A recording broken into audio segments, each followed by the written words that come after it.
आज हम जिस जगह खड़े हैं इसकी तारीख़ के बगैर, इसके ज़िक्र के बगैर ना तो पंजाब की तारीख़ मुकम्मल होती है और ना ही हमारे पाकिस्तान की वो हिस्ट्री जो है वो अपने आप को दोहराने से काफ़िर होती है।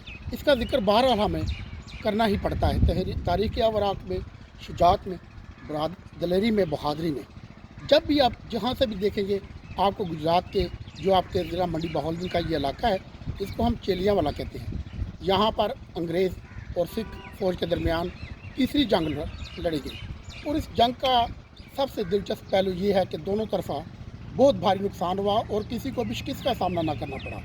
और ये जंग होते होते गुजरात चली गई और गुजरात शहर के इर्द गिर्द लड़ी गई, जिसके बाद अंग्रेज़ फ़ौज ने बहरहाल सिख फ़ौज पर पूरा अपना कब्ज़ा जमाया और उसके बाद ये पूरा पंजाब का इलाका उसके हाथों में चला गया।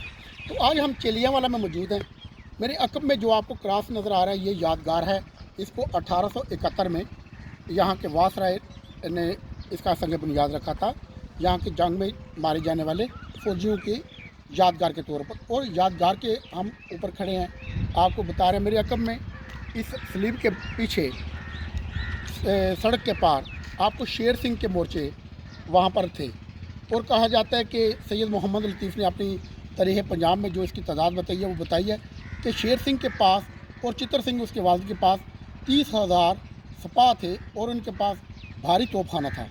और इसी तरह अंग्रेज़ फ़ौज के पास भी कमोबेश 20,000 से ज़ायद सिपाह थी और भारी उनके पास तोपखाना था।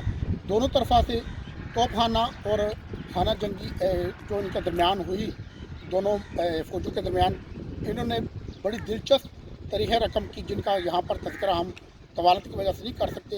बहरहाल ये वो इलाका है, ये हिंदुस्तान का वो जगह है जिसको हम चेलियांवाला बोलते हैं। और जब 326 कबल मसीह में सिकंदर आज़म, जिसकी वजह से हिंदुस्तान में यूनानियों का यहाँ पर कदम पड़ा, वो भी जगह हम आपको अपने अगले व्लॉग में दिखाएंगे।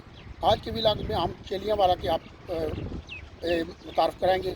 यहाँ पर जो हुआ मार्का उसमें इनकी बड़ी जो जर्नैल हैं जनरल पेनिक्विक और उनका बेटा उन्होंने भी मारे गए। इसी शेर सिंह ने इतना बहादुरी का मुजाहरा किया कि उसने हर अच्छी जगह पर अपनी पोस्टें कायम की, अपनी फ़ौज को एक तरतीब से जमा किया, उनको मोर्चा बंदियाँ की और अंग्रेज़ों के ख़िलाफ़ बहादुरी और शुजाअत का एक अस्तारा कायम किया।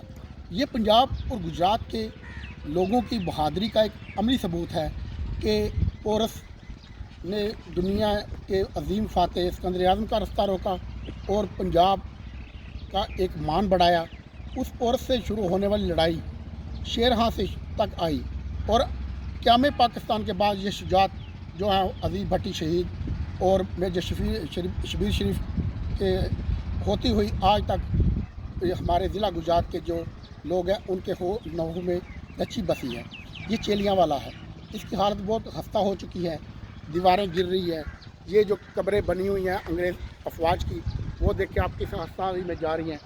हमारा मुतालबा है कि हुकूमत पाकिस्तान इस तारीख़ी विरसे को महफूज और बनवाए, आसार कदीमा का महकमा इस पर तवज्जो दे, यहाँ पर वो कुछ बूटे वगैरह लगाए, पौधे वगैरह लगाए ताकि लोगों की यहाँ पर दिलचस्पी बढ़े। स्कूलों के तालिब इल्मों के ट्रिप लाए ताकि उनको अपनी तारीख़ से वाकफ़ियत हो। ये था हमारा आज का व्लॉग। उम्मीद है कि आपको इसका ये ब्रीफली जो तारफ़ है और ये जो हमारा व्लॉग आप पसंद आया होगा। अपनी आरा से ज़रूर हमें आगाह कीजिएगा। हमारी अगली व्लॉग इंशाल्लाह मौंग या किसी और तरीक़ी मुकाम पर होगी, इंतज़ार कीजिएगा। तब तक के लिए सिकंदर रियाज़ चौहान और मेरे जो भांजे भी हैं, मावन भी हैं, शुएब, उनको इजाज़त दीजिए। अल्लाह हाफ़िज़।